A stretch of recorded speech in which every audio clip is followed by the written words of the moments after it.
We begin here this morning with the Congressional January 6th committee formally issuing a subpoena to former President Donald Trump.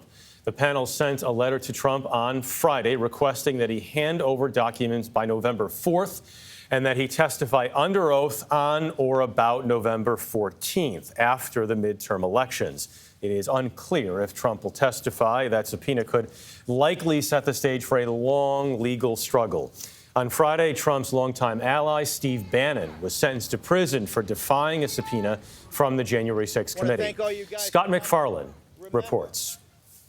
The January 6th committee demanded testimony and documents from the former president, arguing he played a central role in trying to subvert the election and triggered the assault on the Capitol.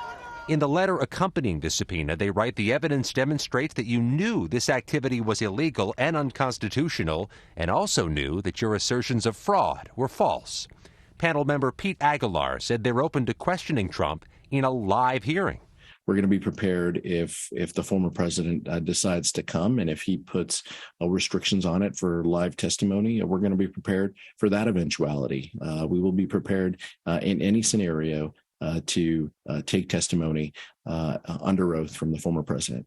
The committee wants information about Trump's dealings with key players who've all pleaded the Fifth, plus all his communications by phone, text, or the private messaging app Signal on January 6th. They also want any information referring to the Proud Boys, Oath Keepers, or other militia groups. We are obligated to seek answers directly from the man who set this all in motion. A source tells CBS News that among the documents seized on August 8th, that Trump's Florida estate was one containing information about Iran's missile program and another including highly sensitive intelligence work aimed at China.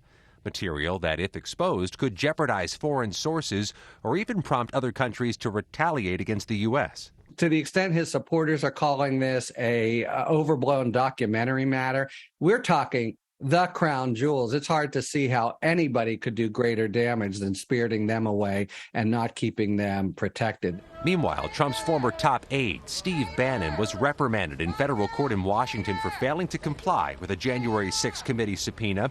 Judge Carl Nichols, a Trump appointee, ordered Bannon to serve 4 months in prison and pay a $6,500 fine, saying he showed no remorse for his actions. Mr. Bannon ignored reporters' questions, only attacking President Biden. And we will groom the Biden administration ends on the evening of the 8th of November.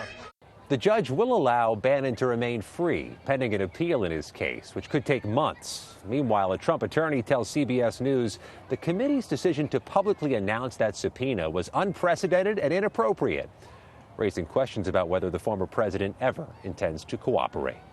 For CBS Saturday Morning, I'm Scott MacFarlane at the Capitol.